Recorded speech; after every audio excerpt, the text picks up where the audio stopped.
I jepet lamtumira e fundit Papa Franceskut, lider shtetesh, pjesëtar të familjeve mbretërore dhe qytetar të thjeshtë. I dhanë lamtumirën e fundit Papës Franceskut shtunën gjatë një ceremonie solemne, ku një kardinal bëri thirrje që të vazhdohet trashëgimia e Papës për përkujdesje ndaj emigrantëve të shtypurve dhe mjedisit.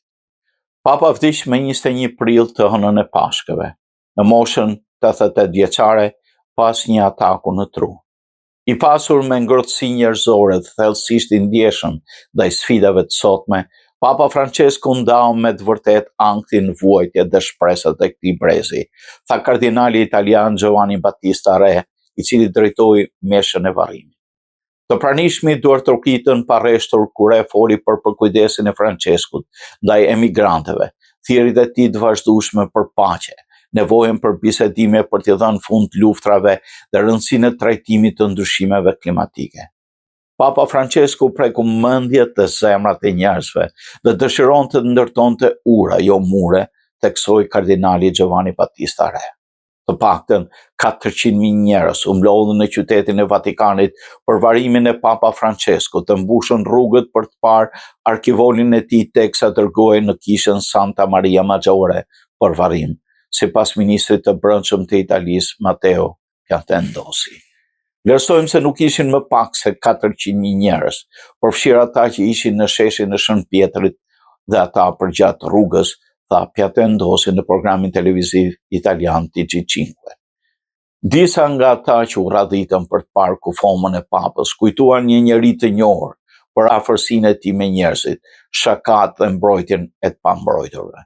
Në ceremoninë e sheshit të Shën Pjetrit në Vatikan, kufoma e Franceskut u dërgua në kishën e Santa Maria në Rom, ku varos në një ceremoni private. Në mesin e pjesëmarrësve në ceremoninë e mbajtur në sheshin e Shën Pjetrit, ishte dhe presidentja e Kosovës Vjosa Osmani, si dhe kryeministri në detyrë Albin Kurti dhe presidenti i Shqipërisë dhe përfaqësues të komuniteteve fetare shqiptare. Presidenti i Shteteve të Bashkuara, Donald Trump, i cili është përplasur disa herë me Franceskun, veçanërisht për shkak të qëndrimeve të kundërta mbi emigracionin, mori pjesë gjithashtu. Ashtu morën pjesë edhe presidenti i vendit të lindjes së Papës së Argjentinës, së bashku me krerët e shteteve të Francës, Gjermanisë, Italisë, Ukrainës, Filipinave, Polonisë, Britanisë dhe Zelandës së Re. Më shumë se 10 antar të familjeve mbretërore, përfshirë princin William të Britanisë së Madhe, ishin gjithashtu të pranishëm së bashku me 224 kardinal dhe 750 peshkop dhe priftërinj. Nga e majta në të djathtë ishin presidenti i Francës Emmanuel Macron, presidenti i Finlandës Alexander Stubb, presidenti i Shtetit Bashkuara Donald Trump, gjatë ceremonisë mortore të Papa Franceskut të ndjerë siç po shihni në sheshin e Shën Pjetrit në Vatikan. Kina, e cila nuk ka marrëdhënie formale me Vatikanin, nuk dërgoi përfaqësues. Izraeli, i cili u zëmërua nga kritikat e Papës për sjelljen e tij në Gaza, dërgoi ambasadorin e tij në Vatikan. Gjatë papatit të tij, Francesku, i cili u zgjodh për të udhëhequr Kishën Katolike Romake me 1.4 miliard antar në vitin 2013, u përpoq krijonte një kishë më mendje hapur. Ai shpesh avokonte për të varfrit dhe të marginalizuarit, duke sfiduar vendet e pasura që të ndihmonin imigrantët të merrin masa kundër ndryshimeve klimatike.